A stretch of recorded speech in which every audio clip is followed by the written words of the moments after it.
तो देखिए, पिछले कई दिनों से चर्चा यही है कि क्या इजरायल गाजा पट्टी पर जमीनी हमला कर सकता है। इस चर्चा के बीच आईडीएफ के chief of staff lieutenant general Herzi Halevi ने ये क्लियर कर दिया कि इजरायल की सेना किसी भी वक्त गाजा पट्टी में ऑपरेशन शुरू कर सकती है। हालांकि वक्त क्या होगा, जमीनी हमला कितने बड़े स्तर पर होगा, ये तस्वीर साफ नहीं है।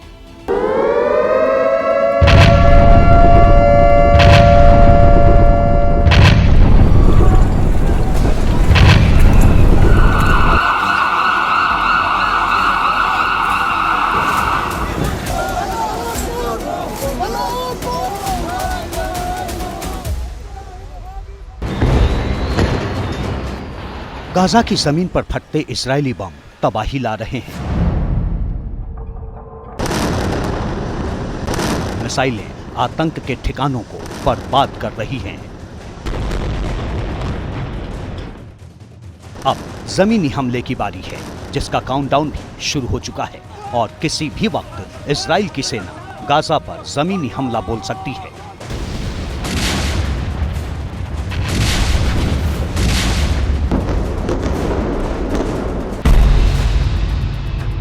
जमीनी हमले को लेकर इजराइल के chief of staff lieutenant Herzi Halevi ने अपना फरमान सुना दिया है।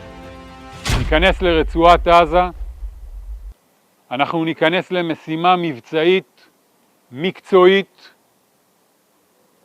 להשמיד את הפעילים של חמאס, את התשתיות של חמאס, ואנחנו גם נזכור בראש שלנו את התמונות.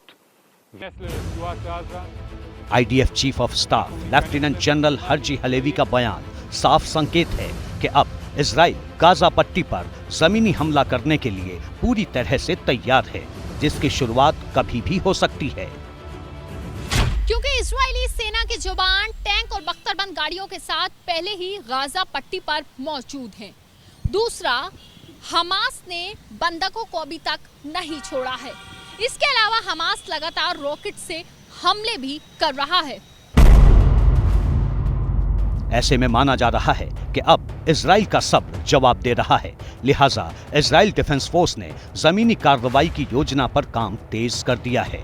इससे पहले इजरायली सेना हमास के उन ठिकानों को चिन्हित करने में जुटी है जहां से इजराइल को निशाना बनाया जा रहा है। गाजा पट्टी पर जमीनी हमले की योजना के बीच इजराइल ने हवाई हमले तेज कर दिए हैं। इजराइल के F-16 फाइटर जेट लगातार गाजा पट्टी पर बम बरसा रहे हैं।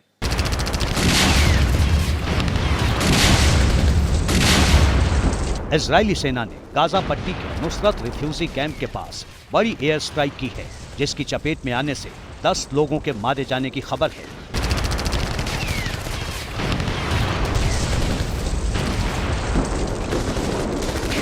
वहीं इजरायली सेना ने हवाई हमले में हमास के डिप्टी कमांडर मोहम्मद कटमश को मार गिराने का दावा किया है।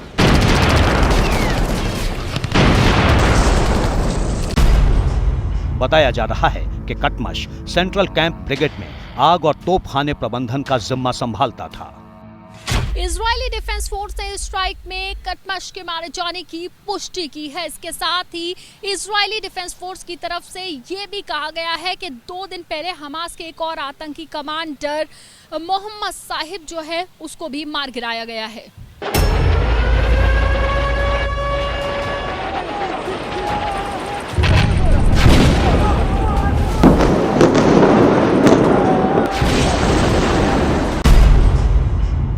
इजराइल के हमलों में अब तक हमास के 12 से ज्यादा कमांडर मारे गए हैं, जबकि कई कमांडरों की तलाश जारी है।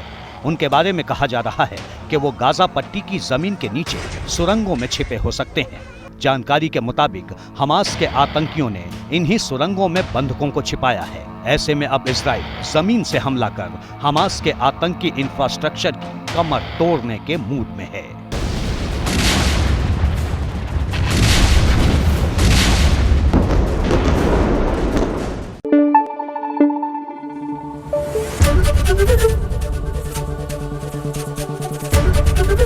एबीपी न्यूज आपको रखे आगे।